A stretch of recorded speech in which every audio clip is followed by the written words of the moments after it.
Hello everyone, welcome back to my channel sari ಕುಚ್ miracle by threads. Friends, ಇವತ್ತು ಒಂದೇ ಸ್ಟೆಪ್ಪಲ್ಲಿ ಸ್ಲ್ಯಾಂಟಿಂಗ್ ಆರ್ಚಲ್ಲಿ ಬ್ರೈಡಲ್ ಡಿಸೈನ್ ಹೇಗೆ ಹಾಕೋದು ಅಂತ ತೋರಿಸ್ಕೊಡ್ತೀನಿ. ನೋಡೋಣ ಬನ್ನಿ. ನಾನಿಲ್ಲ ಆಲ್ರೆಡಿ ಸ್ಟಾರ್ಟ್ ಮಾಡಿದ್ದೀನಿ ನೋಡಿ, ಇದೇ ಥರ ಡಿಸೈನು. ಈ ಡಿಸೈನ ಹೇಗೆ ಹಾಕೋದು ಅಂತ ತೋರಿಸ್ಕೊಡ್ತೀನಿ ನೋಡಿ. ಇದೇ ಸ್ಟಾರ್ಟಿಂಗ್ ಪಾಯಿಂಟ್ ಅಂತ ಅಂದ್ಕೊಳ್ಳಿ. ಸ್ಟಾರ್ಟಿಂಗ್ ಪಾಯಿಂಟ್ ಆದಮೇಲೆ ಪಕ್ಕದಲ್ಲೇ ಇನ್ನೊಂದು ಸಿಂಗಲ್ ಲಾಕ್ನ ಮಾಡ್ಕೋಬೇಕಾಗುತ್ತೆ. ಸೀರೆ ಸ್ಟಾರ್ಟಿಂಗಲ್ಲಿ 2 ಟೈಮ್ ಸಿಂಗಲ್ ಲಾಕ್ ಆದಮೇಲೆ 5 ಚೈನ್ನ ಹಾಕ್ಕೊಳ್ಳೋಣ. ನಾನಿಲ್ಲಿ 5 ಚೈನ್ನ ಹಾಕ್ಕೊಳ್ತಾ ಇದ್ದೀನಿ. 5 ಚೈನ್ನ ಆದಮೇಲೆ ಬಟ್ಟೆಗೆ ಸ್ಟ್ರೈಟಾಗಿಟ್ಟು ಎಲ್ಲಿ ಬರುತ್ತೆ ಅಂತ ನೋಡಿಕೊಂಡು ಬಟ್ಟೆಗೆ ಲಾಕ್ನ ಮಾಡ್ಕೋಬೇಕು. 5 ಚೈನ್ ಲಾಕ್ನ ಮಾಡ್ಕೊಳ್ಳೋಣ. ಲಾಕ್ ಆದಮೇಲೆ ಅಗೇನ್ 1 2 3 4 5 ಚೈನ್ನ ಹಾಕ್ಕೊಳ್ಳೋಣ. 5 ಚೈನ್ನ ಹಾಕಿ ಸ್ಟ್ರೈಟಾಗಿಟ್ಟು ಬಟ್ಟೆಗೆ ಎಲ್ಲಿ ಬರುತ್ತೆ ಅಂತ ನೋಡಿಕೊಂಡು ಸ್ಯಾರಿಗೆ ಲಾಕ್ನ ಮಾಡ್ಕೋಬೇಕು. ಲಾಕ್ ಆದಮೇಲೆ ನೋಡಿ 2 ಟೈಮ್ಸು 5 ಚೈನ್ನ ಹಾಕ್ಕೊಂಡಿದ್ದೀನಿ. 2 ಟೈಮ್ಸ್ 5 ಚೈನ್ ಆದಮೇಲೆ 1 2 3 ಚೈನ್ನ ಹಾಕ್ಕೊಳ್ಳೋಣ. ಈಗ 3 ಚೈನ್ನ ಹಾಕ್ಕೊಂಡು ಅದನ್ನು ಅಷ್ಟೇ ಸ್ಟ್ರೈಟಾಗಿಟ್ಟು ಎಲ್ಲಿ ಬರುತ್ತೆ ಅಂತ ನೋಡಿಕೊಂಡು ಈ 3 ಚೈನ್ನ ಲಾಕ್ ಮಾಡ್ಕೋಬೇಕಾಗುತ್ತೆ ನಾವು. ಈಗ 5 ಚೈನು ಮತ್ತು 5 ಚೈನ್ನ 2 ಟೈಮ್ಸು, ಆಮೇಲೆ 3 ಚೈನ್ನ 1 ಟೈಮ್ ಹಾಕ್ಕೊಂಡಿದ್ದೀನಿ. ಈಗ ದಾರಾನ ಮೇಲ್ ಮಾಡಿ ಒಂದು ಬೀಡನ್ನ ಇನ್ಸರ್ಟ್ ಮಾಡ್ಕೊಳ್ಳೋಣ. ನಾನು ಇಲ್ಲಿ ಬೀಡು ಸಿಲಿಂಡರ್ ಶೇಪ್ ಬೀಡನ್ನ ತೊಗೊಂಡಿದ್ದೀನಿ, ಈ ಥರ ಡಿಸೈನ್ ಇರೋದು. ನಿಮ್ಮ ಹತ್ರ ಯಾವ ಬೀಡಿದೆ ಆ ಬೀಡನ್ನ ತಗೊಳ್ಳಿ. ಬೀಡನ್ನ ದಾರಾನ ಮೇಲ್ ಮಾಡಿ ಒಂದು ಬೀಡನ್ನ ಇನ್ಸರ್ಟ್ ಮಾಡ್ಕೊಳ್ತಾ ಇದ್ದೀನಿ. ಬೀಡ್ ಇನ್ಸರ್ಟ್ ಆದಮೇಲೆ ಬೀಡ್ ಲಾಕ್ನ ಮಾಡ್ಕೋಬೇಕು. ನೋಡಿ, ಬೀಡ್ ಲಾಕ್ನ ಮಾಡ್ಕೊಳ್ತಾ ಇದ್ದೀನಿ. ಬೀಡ್ ಲಾಕ್ ಆದಮೇಲೆ ಸೂಜಿ ಮೇಲೆ ಒಂದ್ಸಲಿ ದಾರ ತಗೊಂಡು ಬಟ್ಟೆಗೆ ನೋಡಿಕೊಂಡು ಬೀಡ್ ಎಲ್ಲಿ ಕೂರುತ್ತೆ ಅಂತ ನೋಡಿಕೊಂಡು ಅದಕ್ಕಿಂತ ಚೂರು ಗ್ಯಾಪ್ ಮುಂದೆನೇ ಬಟ್ಟೆನ ಕ್ರೋಶನ ಹಾಕಿ ಡಬಲ್ ಕ್ರೋಶನ ಮಾಡ್ಕೋಬೇಕು. ನೋಡಿ, ಬೀಡ್ ಎಲ್ಲಿ ಕೂರುತ್ತೆ ಅಂತ ನೋಡಿಕೊಂಡು ಅದಕ್ಕಿಂತ ಚೂರು ಗ್ಯಾಪ್ ಮುಂದೆನೇ ಇಲ್ಲಿ ತೋರಿಸ್ತೀನಿ ನೋಡಿ ಎಷ್ಟು ಬೇಕಾಗುತ್ತೆ ಅಂತ. ಬೀಡನ್ನ ಸ್ಟ್ರೈಟಾಗಿಟ್ಟರೆ ನಮಗೆ ಎಲ್ಲಿ ಕೂರುತ್ತೆ, ಅದಾದಮೇಲೆ ಎಷ್ಟು ಗ್ಯಾಪಲ್ಲಿ ನಾವು ಕ್ರೋಶನ ಹಾಕ್ಕೊಂಡು ಡಬಲ್ ಕ್ರೋಶೆ ಮಾಡ್ಕೋಬೇಕು ಅನ್ನೋದನ್ನು ತೋರಿಸ್ಕೊಡ್ತಿದ್ದೀನಿ. ಈ ಥರ ಇಟ್ಕೊಂಡು ಡಬಲ್ ಕ್ರೋಶನ ಮಾಡ್ಕೋಬೇಕು. ಡಬಲ್ ಕ್ರೋಶೆ ಆದಮೇಲೆ 2 ಚೈನ್ನ ಹಾಕ್ಕೊಳ್ಳೋಣ. 2 ಚೈನ್ನ ಹಾಕ್ಕೊಂಡು ಸೂಜಿ ಮೇಲೆ ಒಂದ್ಸಲಿ ದಾರ ತಗೊಂಡು ಇಲ್ಲಿ ನೋಡಿ ಡಬಲ್ ಕ್ರೋಶೆ ಹಾಕಿದ್ದೀನಲ್ಲ, ಅದೇ ಗ್ಯಾಪ್ ಒಳಗಡೆ ಹಾಕಬೇಕು. ಒಂದ್ಸಲಿ ದಾರ ತಗೊಂಡು ಆ ಗ್ಯಾಪ್ ಒಳಗಡೆ ಹಾಕಿ 3 ಲೂಪ್ ಆಗುತ್ತೆ. ಎರಡರಲ್ಲೊಂದು ಡಬಲ್ ಕ್ರೋಶೆನ ಮಾಡ್ಕೋಬೇಕು. ನೋಡಿ, ಈಗ ಸೂಜಿ ಮೇಲೆ ಒಂದ್ಸಲಿ ದಾರ ತಗೋಬೇಕು. ಇಲ್ಲಿ ಡಬಲ್ ಕ್ರೋಶೆ ಇದೆ ನೋಡಿ, ಡಬಲ್ ಕ್ರೋಶೆ ಮಾಡ್ಕೊಂಡಿದ್ವಲ್ಲ ಆ ಗ್ಯಾಪ್ ಒಳಗಡೆ ಹಾಕಿ 3 ಲೂಪ್ ಆಗುತ್ತೆ. ಎರಡರಲ್ಲೊಂದು ಡಬಲ್ ಕ್ರೋಶೆನ ಮಾಡ್ಕೋಬೇಕು. ಮತ್ತು ಅದೇ ಗ್ಯಾಪ್ ಒಳಗಡೆ ಮತ್ತೆ ಒಂದು ಡಬಲ್ ಕ್ರೋಶೆನ ಮಾಡ್ಕೊಳ್ಳೋಣ. ನೋಡಿ, ಸೂಜಿ ಮೇಲೆ ಒಂದ್ಸಲಿ ದಾರ ತಗೋಬೇಕು. ಡಬಲ್ ಕ್ರೋಶೆ ಗ್ಯಾಪ್ ಒಳಗಡೆ ಹಾಕಿ 3 ಲೂಪ್ ಆಗುತ್ತೆ. ಎರಡರಲ್ಲೊಂದು ಡಬಲ್ ಕ್ರೋಶೆನ ಮಾಡ್ಕೋಬೇಕು. ಇಲ್ಲಿ ಡಬಲ್ ಕ್ರೋಶೆ ಅಥವಾ ಡಬಲ್ ಕಂಬ ಏನು ಮಾಡ್ಕೊಂಡಿದ್ದೀವಲ್ಲ ಅದು ಫಿಲ್ ಆಗೋ ರೀತಿಯಲ್ಲಿ ನಾವು ಡಬಲ್ ಕ್ರೋಶೆನ ಮಾಡ್ಕೋಬೇಕು. ಅಂದರೆ ಡಬಲ್ ಕ್ರೋಶೆ ಒಳಗಡೆ ಎಷ್ಟು ಕಂಬಗಳು ಬೇಕಾಗುತ್ತೆ ಅಂತ ನೋಡಿಕೊಂಡು ಅಲ್ಲಿ ನಾವು ಡಬಲ್ ಕ್ರೋಶೆನ ಫಿಲ್ ಮಾಡ್ಕೊಳ್ಳೋಣ. ನೋಡಿ, ಇಲ್ಲಿ ಮತ್ತೆ ಒಂದು ಡಬಲ್ ಕ್ರೋಶೆನ ಮಾಡ್ಕೊಳ್ತಾ ಇದ್ದೀನಿ. ಟೈಟಾಗಿ ಡಬಲ್ ಕ್ರೋಶೆನ ಮಾಡ್ಕೋಬೇಡಿ, ಡಿಸೈನ್ ಸುಕ್ಕಾಗೋ ಚಾನ್ಸಸ್ ಇರುತ್ತೆ. ಮತ್ತು ಸೀರೆಯಲ್ಲೂ ಅಷ್ಟೇ ಸುಕ್ಕಾಗಿರೋ ರೀತಿಯಲ್ಲಿ ಕಾಣಿಸುತ್ತೆ. ಡಬಲ್ ಕ್ರೋಶೆ ಫಿಲ್ ಆಗೋ ರೀತಿಯಲ್ಲಿ ಮಾತ್ರ ನಾವು ಫಿಲ್ನ ಮಾಡ್ಕೋಬೇಕು ಕಂಬಗಳನ್ನ. ಇಲ್ಲಿ ನೋಡಿ, ನಾನು ಎಷ್ಟು ಕಂಬ ಫಿಲ್ ಮಾಡಿದ್ದೀನಿ ಅಂತ. 1 2 3 4 5 6 7 8 ನಾನು 2 ಚೈನ್ ಸ್ಟಾರ್ಟಿಂಗ್ ಹಾಕಿದ್ದೀನಲ್ಲ ಅದನ್ನು ಕಂಬ ಅಂತ ಕನ್ಸಿಡರ್ ಮಾಡಿ ಒಟ್ಟು 8 ಡಬಲ್ ಕ್ರೋಶೆನ ಮಾಡಿದ್ದೀನಿ. 8 ಡಬಲ್ ಕ್ರೋಶೆ ಆದಮೇಲೆ ಸ್ಟ್ರೈಟಾಗಿಟ್ಟು ಬಟ್ಟೆಗೆ ಎಲ್ಲಿ ಬರುತ್ತೆ ಅಂತ ನೋಡಿಕೊಂಡು ಲಾಕ್ನ ಮಾಡ್ಕೊಳ್ತಾ ಇದ್ದೀನಿ. ಬಟ್ಟೆಗೆ ಎಲ್ಲಿ ಬರುತ್ತೆ ಅಂತ ನೋಡಿಕೊಂಡು ಲಾಕ್ ಮಾಡಿಕೊಂಡೆ. ಲಾಕ್ ಆದಮೇಲೆ ಈಗ ನೋಡಿ, ಈಗ ಬಟ್ಟೆನ ಟರ್ನ್ ಮಾಡ್ಕೊಳ್ತಾ ಇದ್ದೀನಿ. ಸ್ಯಾರಿನ ಈ ಥರ ಟರ್ನ್ ಮಾಡಿಕೊಂಡು ಈಗ ದಾರಾನ ಮೇಲ್ ಮಾಡಿ ನಾನು ಸ್ಮಾಲ್ ಸೈಜ್ ಬೀಡ್ಸ್ನ ಇನ್ಸರ್ಟ್ ಮಾಡ್ಕೊಳ್ತೀನಿ. ಈಗ ಬೀಡ್ ಇನ್ಸರ್ಟ್ ಮಾಡ್ಕೊಳ್ಳೋಣ. ನಾನಿಲ್ಲಿ ಸ್ಮಾಲ್ ಸೈಜ್ ಬೀಡ್ಸ್ನ ತೊಗೊಂಡಿದ್ದೀನಿ. ನೋಡಿ, ಈ ಥರ ಇಷ್ಟು ದೊಡ್ಡ ಸ್ಮಾಲ್ ಸೈಜ್ ಬೀಡ್ಸ್ ಇದ್ದರೆ ಸಾಕು. ಇದು 3 mm ಸೈಜ್ ಬೀಡು. ನಾನು ಒಟ್ಟಿಗೆ 2-3 ಬೀಡನ್ನ ಅಟ್ ಎ ಟೈಮ್ ತೊಗೊಳ್ತೀನಿ. ನಿಮ್ಗೆ ಒಂದೊಂದೇ ಕ್ರೋಶದಲ್ಲಿ ಒಂದೊಂದೇ ಬೀಡ್ ತೊಗೋಬೇಕು ಅನಿಸಿದ್ರೆ ಒಂದೊಂದೇ ತೊಗೊಳ್ಳಿ. ನೋಡಿ, ಒಂದು ಬೀಡನ್ನ ಇನ್ಸರ್ಟ್ ಮಾಡ್ಕೊಂಡಿದ್ದೀನಿ. ಬೀಡ್ ಇನ್ಸರ್ಟ್ ಆದಮೇಲೆ ಇಲ್ಲಿ ನೋಡಿ ಸ್ಟಾರ್ಟಿಂಗ್ ಡಬಲ್ ಕ್ರೋಶೆ ಇದೆ ನೋಡಿ. ಸ್ಟಾರ್ಟಿಂಗಲ್ಲ, ಅದು ಎಂಡಿಂಗ್. ಸ್ಯಾರಿ ಟರ್ನ್ ಮಾಡಿದ್ದು 8ನೇ ಡಬಲ್ ಕ್ರೋಶೆ ಇದು, ಓಕೆನಾ. ಅದ್ರ ಮೇಲ್ಗಡೆ ಒಂದು ಸಿಂಗಲ್ ಲಾಕ್ನ ಮಾಡ್ಕೋಬೇಕು. ಓಕೆನಾ. ಈಗ ನೋಡಿ ಮತ್ತೆ ಒಂದು ಬೀಡನ್ನ ಇನ್ಸರ್ಟ್ ಮಾಡ್ಕೊಳ್ತಾ ಇದ್ದೀನಿ. ಇನ್ಸರ್ಟ್ ಆದಮೇಲೆ ನೋಡಿ ಪಕ್ಕದಲ್ಲೇ ಇರೋ ಇನ್ನೊಂದು ಡಬಲ್ ಕ್ರೋಶೆ ಇದೆ ನೋಡಿ, ಆ ಡಬಲ್ ಕ್ರೋಶೆ ಗ್ಯಾಪ್ ಮೇಲ್ಗಡೆ ಹೋಲ್ ಇದೆ ನೋಡಿ, ಆ ಹೋಲಿಗೆ ಹೋಗಿ ಲಾಕ್ನ ಮಾಡ್ಕೋಬೇಕು. ಈಗ ಮತ್ತೆ ಒಂದು ಬೀಡನ್ನ ಇನ್ಸರ್ಟ್ ಮಾಡ್ಕೊಳ್ಳೋಣ. ಇನ್ಸರ್ಟ್ ಆದಮೇಲೆ ಮತ್ತೆ ಪಕ್ಕದಲ್ಲಿರೋ ಡಬಲ್ ಕ್ರೋಶೆ ಮೇಲ್ಗಡೆ ಹೋಲಿಗೆ ಹೋಗಿ ಲಾಕ್ನ ಮಾಡ್ಕೊಳ್ಳೋಣ. ಇದೇ ಥರ ಒಟ್ಟು ನಾವು 8 ಡಬಲ್ ಕ್ರೋಶೆನ ಮಾಡ್ಕೊಂಡಿದ್ದೀವಿ ಅಲ್ವಾ. ಸೊ 8 ಬೀಡನ್ನ ಹಾಕಿ ಲಾಕ್ನ ಮಾಡ್ಕೋಬೇಕಾಗುತ್ತೆ. ಇಲ್ಲಿ ಮತ್ತೆ ಬೀಡನ್ನ ತಗೊಳ್ತಾ ಇದ್ದೀನಿ. ಒಂದು ಬೀಡನ್ನ ಇನ್ಸರ್ಟ್ ಮಾಡ್ಕೊಳ್ಳೋಣ. ಬೀಡ್ ಇನ್ಸರ್ಟ್ ಆದಮೇಲೆ ಡಬಲ್ ಕ್ರೋಶೆ ಮೇಲ್ಗಡೆ ಹೋಲಿಗೆ ಹೋಗಿ ಸಿಂಗಲ್ ಲಾಕ್ ಅಥವಾ ಸಿಂಗಲ್ ಕ್ರೋಶೆನ ಮಾಡ್ಕೋಬೇಕು. ಇಲ್ಲಿ ನಾನು ದಾರನ ತಗೊಳ್ತಾ ಇಲ್ಲ ಕ್ರೋಶಕ್ಕೆ, ಹಾಗೆ ಡೈರೆಕ್ಟಾಗಿಯೇ ಲಾಕ್ನ ಮಾಡ್ತಾ ಇದ್ದೀನಿ. ಒಟ್ಟು 5 ಬೀಡ್ ಕಂಪ್ಲೀಟ್ ಮಾಡಿದ್ದೀನಿ. ಇದು 6ನೇ ಬೀಡನ್ನ ಇನ್ಸರ್ಟ್ ಮಾಡ್ತಾ ಇರೋದು. ಬೀಡ್ ಇನ್ಸರ್ಟ್ ಆದಮೇಲೆ ದಾರನ ಮೇಲ್ ಮಾಡಿ ಬೀಡನ್ನ ಲಾಕ್ ಮಾಡ್ಕೋಬೇಕು. ಮತ್ತೆ ಒಂದು ದಾರನ ಮೇಲ್ ಮಾಡಿ ಬೀಡನ್ನ ಇನ್ಸರ್ಟ್ ಮಾಡ್ಕೊಳ್ಳೋಣ. ನೋಡಿ ಬೀಡನ್ನ ಇನ್ಸರ್ಟ್ ಮಾಡಿದ್ದೀನಿ. ಬೀಡ್ ಇನ್ಸರ್ಟ್ ಆದಮೇಲೆ ಡಬಲ್ ಕ್ರೋಶೆ ಮೇಲ್ಗಡೆ ಹೋಲಿದೆ ನೋಡಿ, ಅಲ್ಲಿಗೆ ಹೋಗಿ ಲಾಕ್ನ ಮಾಡ್ಕೋಬೇಕು. ಒಟ್ಟು ನಾನಿಲ್ಲಿ 7 ಬೀಡನ್ನ ಇನ್ಸರ್ಟ್ ಮಾಡಿದ್ದೀನಿ. ಇದು ಕೊನೆ ಬೀಡು. ಇನ್ಸರ್ಟ್ ಆದಮೇಲೆ ಇಲ್ಲಿ ನೋಡಿ 2 ಚೈನ್ ಹಾಕಿದ್ದೀನಲ್ಲ, ಸ್ಟಾರ್ಟಿಂಗಲ್ಲಿ 2 ಚೈನ್ ಹಾಕಿದ್ನಲ್ಲ, ಅದನ್ನು ಕ್ರೋಶೆ ಅಂತ ಕನ್ಸಿಡರ್ ಮಾಡಿ ಅದ್ರ ಮೇಲೂ ನಾನು ಒಂದು ಬೀಡನ್ನ ಇನ್ಸರ್ಟ್ ಮಾಡ್ತಾಯಿದ್ದೀನಿ. ಅದ್ರ ಮೇಲ್ಗಡೆಯೂ ನಾನು 2 ಚೈನ್ ಹಾಕಿದ್ದೀನಲ್ವ, ಆ ಚೈನ್ ಮೇಲ್ಗಡೆ ಹೋಲಿಗೆ ನಾನು ಲಾಕ್ನ ಮಾಡ್ಕೊಂಡಿದ್ದೀನಿ. ಲಾಕ್ ಆದಮೇಲೆ ಸ್ಯಾರಿನ ಈ ಥರ ಟರ್ನ್ ಮಾಡ್ಕೊಳ್ಳಿ. ನೋಡಿ ಡಿಸೈನ್ ಈ ಥರ ಕಾಣಿಸುತ್ತೆ, ಫ್ರಂಟಿಂದ ಈ ಥರ ಕಾಣಿಸುತ್ತೆ.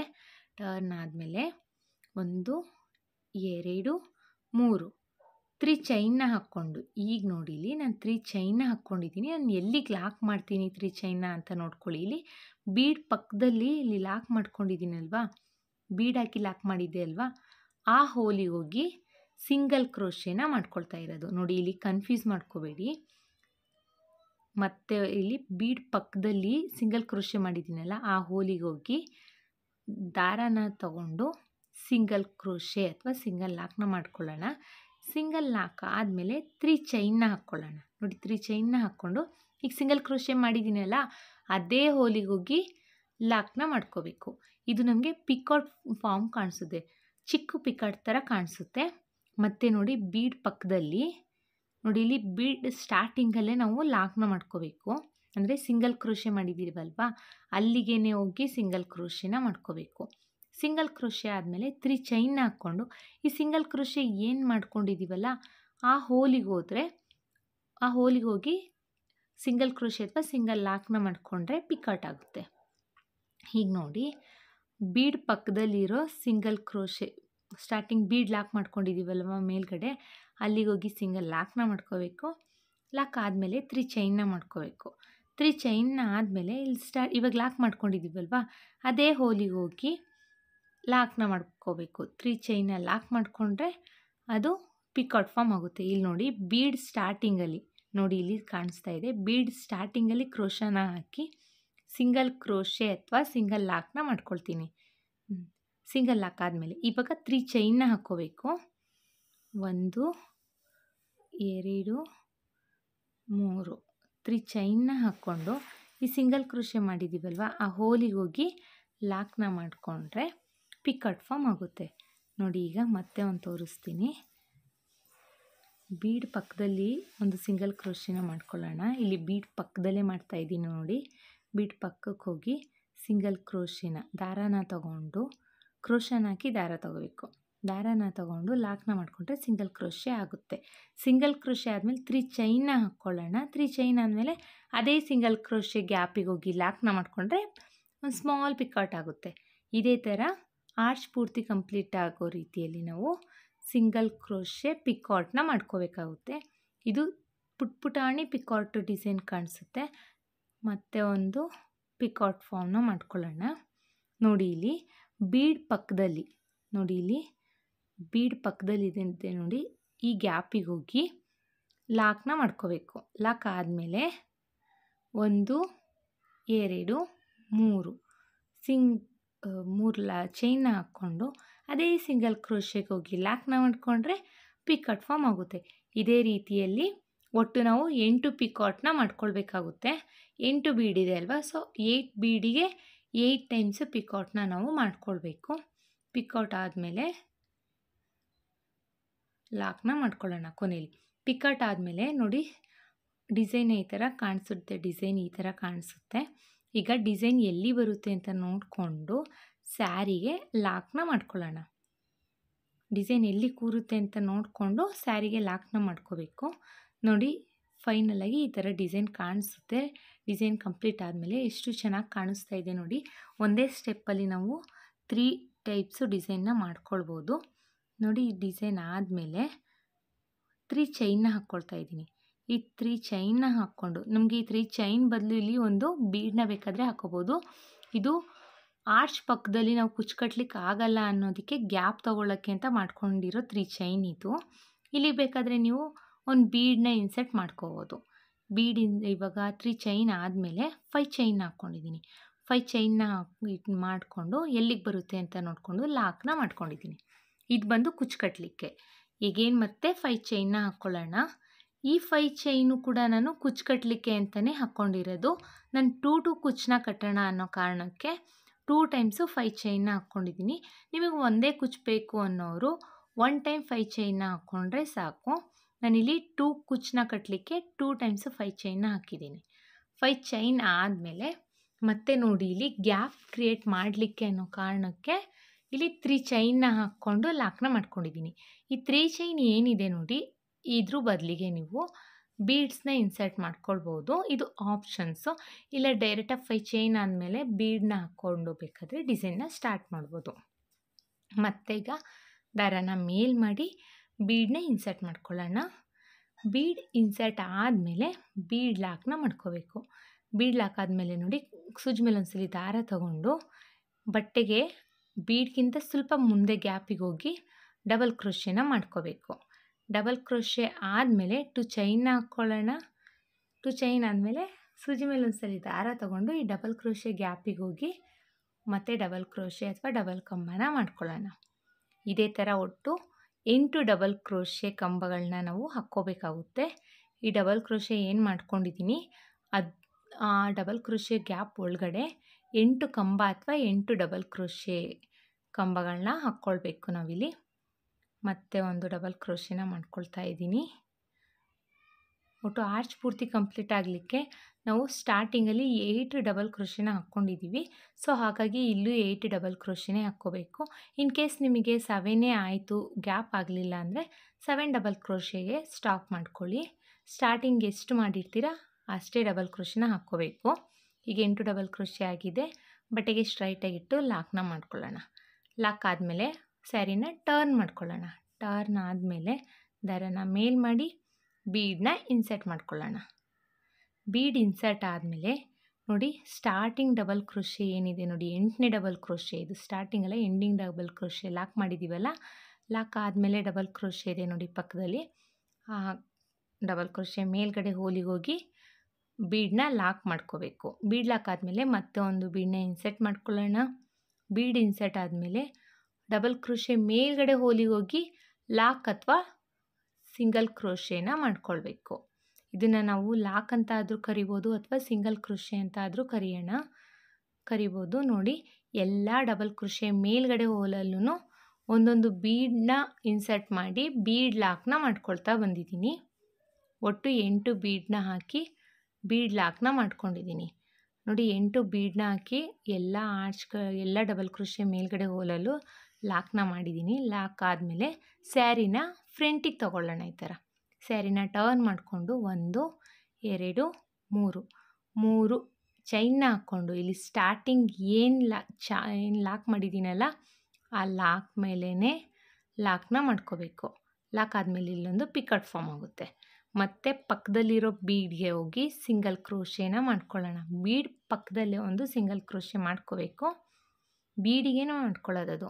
ಸಿಂಗಲ್ ಕ್ರೋಶೆ ಆದಮೇಲೆ 3 ಚೈನ್ನ ಹಾಕ್ಕೊಂಡು ಅದೇ ಸಿಂಗಲ್ ಕ್ರೋಶೆಗೆ ಹೋಗಿ ಲಾಕ್ನ ಮಾಡಿಕೊಂಡ್ರೆ ಪಿಕಟ್ ಫಾರ್ಮ್ ಆಗುತ್ತೆ. ನೋಡಿ ಇಲ್ಲಿ ಬೀಡ್ ಪಕ್ಕದಲ್ಲಿ ಹೋಗಿ ಒಂದು ಸಿಂಗಲ್ ಕ್ರೋಶೆನ ಮಾಡ್ಕೋಬೇಕು. ಈ ಥರ ಸಿಂಗಲ್ ಕ್ರೋಶೆ ಆದಮೇಲೆ 1 2 3 ಚೈನ್ನ ಹಾಕ್ಕೊಂಡು ಇವಾಗ ಸಿಂಗಲ್ ಕ್ರೋಶೆ ಮಾಡಿದ್ದೀವಲ್ವ ಆ ಗ್ಯಾಪಿಗೆ ಹೋಗಿ ಲಾಕ್ನ ಮಾಡಿಕೊಂಡ್ರೆ ಈ ರೀತಿ ಪಿಕಾಟ್ ಫಾರ್ಮ್ ಆಗುತ್ತೆ. ಇದೇ ರೀತಿ ನಾವು ಸ್ಯಾರಿ ಪೂರ್ತಿ ಕಂಪ್ಲೀಟ್ ಮಾಡ್ಕೊಳ್ಬೇಕು. ನಾನಿಲ್ಲಿ ಆರ್ಚ್ ಪೂರ್ತಿ ಕಂಪ್ಲೀಟ್ ಮಾಡಿದ್ದೀನಿ. ಆರ್ಚ್ ಪೂರ್ತಿ ಕಂಪ್ಲೀಟ್ ಆದಮೇಲೆ ಬಟ್ಟೆಗೆ ಎಲ್ಲಿ ಬರುತ್ತೆ ಅಂತ ನೋಡಿಕೊಂಡು ಬಟ್ಟೆಗೆ ಲಾಕ್ನ ಮಾಡ್ಕೊಳ್ಳೋಣ. ನೋಡಿ, ಇಲ್ಲಿ ಬಟ್ಟೆಗೆ ಲಾಕ್ನ ಮಾಡಾದಮೇಲೆ ಈ ಥರ ಡಿಸೈನ್ ಕಾಣಿಸುತ್ತೆ. ಡಿಸೈನ್ ಈ ಥರ ಕಂಪ್ಲೀಟ್ ಆದಮೇಲೆ ಈ ಥರ ಕಾಣಿಸುತ್ತೆ. ನೋಡಿ, ಇಲ್ಲಿ ನಾನು ಇದೇ ಥರ ಸ್ಯಾರಿ ಪೂರ್ತಿ ಕಂಪ್ಲೀಟ್ ಮಾಡಿಕೊಂಡು ಕುಚ್ಚು ಕಟ್ಬಿಟ್ಟು ಹೇಗೆ ಕಾಣಿಸುತ್ತೆ ಅಂತ ತೋರಿಸ್ತೀನಿ. ಇಲ್ಲಿ ನೋಡಿ, ಇಲ್ಲಿ ನಾನು ಟೂ ಟೈಮ್ಸು ಕುಚ್ಚನ್ನ ಕಟ್ಟಲಿಕ್ಕೆ 2 ಟೈಮ್ಸು 5 ಚೈನ್ನ ಹಾಕಿದ್ದೀನಿ. ನಿಮಗೆ ಇನ್ ಕೇಸ್ ನಾನು ಇಲ್ಲಿಗೆ ಎಂಡ್ ಮಾಡಿದ್ದೀನಿ, ನಿಮಗೆ 2 ಟೈಮ್ಸು ಕುಚ್ಚು ಕಟ್ಟಲ್ಲ ಅಂದರೆ 1 ಟೈಮ್ 5 ಚೈನ್ನ ಹಾಕ್ಕೊಳ್ಳಿ. ಈ 3 ಚೈನ್ ಏನಿದೆ ನೋಡಿ, ಅದು ಗ್ಯಾಪಿಗೆ ಅಂತ ಮಾಡ್ಕೊಂಡಿರೋದು. ಇದಕ್ಕೆ ಕುಚ್ಚು ಕಟ್ಬಿಟ್ಟು ಫೈನಲ್ ಲುಕ್ ಹೇಗೆ ಕಾಣಿಸುತ್ತೆ ಅಂತ ತೋರಿಸ್ತೀನಿ. ನೋಡಿ, ನಾನಿಲ್ಲಿ ಕುಚ್ಚು ಕಟ್ಟಲಿಕ್ಕೆ 137 ದಾರನ ತೊಗೊಂಡಿದ್ದೀನಿ. 2 ಕುಚ್ಚನ್ನ ಕಟ್ತೀನಿ ಅಂದಿದ್ದೀನಿ ಅಲ್ವಾ, 2 ಕುಚ್ಚನ್ನ ಕಟ್ಟಿದ್ದೀನಿ. ನೋಡಿ ಎಷ್ಟು ಚೆನ್ನಾಗಿ ಕಾಣಿಸ್ತಾ ಇದೆ ಅಂತ. ಒಂದೇ ಕಲರಲ್ಲಿ 2 ಕುಚ್ಚನ್ನ ಕಟ್ಟಿದ್ದೀನಿ. ನೆಕ್ಸ್ಟ್ ಬೇರೆ ಕಲರಲ್ಲಿ 2 ಕುಚ್ಚನ್ನ ಕಟ್ಟಿದ್ದೀನಿ. ನೋಡಿ ಎಷ್ಟು ಚೆನ್ನಾಗಿ ಕಾಣಿಸ್ತಾ ಇದೆ ಅಂತ. ತುಂಬಾ ಚೆನ್ನಾಗಿ ಕಾಣಿಸುತ್ತಿತ್ತು. ಫೋಟೋಕ್ಕಿಂತ ವಿಡಿಯೋಕ್ಕಿಂತ ರಿಯಲ್ಲಾಗೆ ತುಂಬಾ ಚೆನ್ನಾಗಿದೆ ನೋಡಲಿಕ್ಕೆ. ನೀವು ಒಂದ್ಸಲಿ ಟ್ರೈ ಮಾಡಿ ನೋಡಿ ಹೇಗೆ ಬಂತು ಅಂತ ಕಮೆಂಟ್ ಮಾಡಿ ತಿಳಿಸಿ. ಐ ಹೋಪ್ ನಿಮಗೆ ಈ ವಿಡಿಯೋ ಇಷ್ಟ ಆಗಿದೆ ಅಂತ ಅಂದ್ಕೊಂಡಿದ್ದೀನಿ. ಇಷ್ಟ ಆಗಿದ್ದಲ್ಲಿ ಲೈಕ್ ಕೊಡೋದನ್ನ ಮರಿಬೇಡಿ. ಹಾಗೆ ಯಾರೆಲ್ಲ ನನ್ನ ಚಾನಲ್ನ ಸಬ್ಸ್ಕ್ರೈಬ್ ಮಾಡ್ಕೊಳ್ಳದೆ ನೋಡ್ತಾ ಇದ್ದೀರಾ, ಪ್ಲೀಸ್ ಸಬ್ಸ್ಕ್ರೈಬ್ ಮಾಡಿಕೊಂಡು ಬೆಲ್ ಐಕನ್ನ ಒತ್ತಿ ಆಲ್ ಅನ್ನೋ ಆಪ್ಷನ್ಸ್ನ ಸೆಲೆಕ್ಟ್ ಮಾಡ್ಕೊಳ್ಳಿ. ಮತ್ತೆ ಮುಂದಿನ ವಿಡಿಯೋಯಲ್ಲಿ ಭೇಟಿಯಾಗೋಣ. ಅಲ್ಲಿವರೆಗೂ thank you for watching. Bye.